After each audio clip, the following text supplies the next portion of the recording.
Africa దేశాలను భారీ వర్షాలు అతలాకుతలం చేస్తున్నాయి. గత కొన్ని రోజులుగా కురుస్తున్న వర్షాలకు టాంజానియా, కెన్యా, బురుండిలో వరదలు సంభవించాయి. దీంతో ఆయా దేశాల్లో పరిస్థితులు దయనీయంగా మారాయి.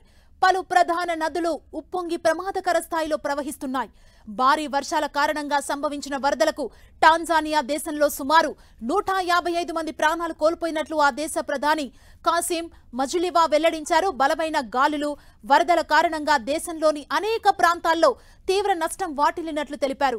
పంట నష్టంతో పాటు రోడ్లు, వంతెనలు, రైల్వేలు పూర్తిగా దెబ్బతిన్నాయని, పలుచోట్ల కొండ చర్యలు కూడా విరిగిపడినట్లు చెప్పారు. ఈ వర్షాల కారణంగా సుమారు 236 మంది గాయాల పాలైనట్లు తెలిపారు.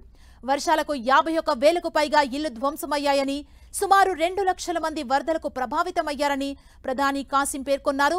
వరద ప్రభావిత ప్రాంతాల్లో ఎమర్జెన్సీ సర్వీసెస్ సహాయక చర్యలు చేపడుతున్నట్లుగా తెలిపారు. వరదల్లో చిక్కుకుపోయిన వారిని కాపాడి సురక్షిత ప్రాంతాలకు తరలిస్తున్నట్లు వివరించారు. మే నెలలో కూడా వర్షాలు కొనసాగుతాయని కాసిం హెచ్చరించారు. ప్రజలు అప్రమత్తంగా ఉండాలని, ప్రభావిత ప్రాంతాలను వదిలి సురక్షిత ప్రాంతాలకు వెళ్లాలని సూచించారు.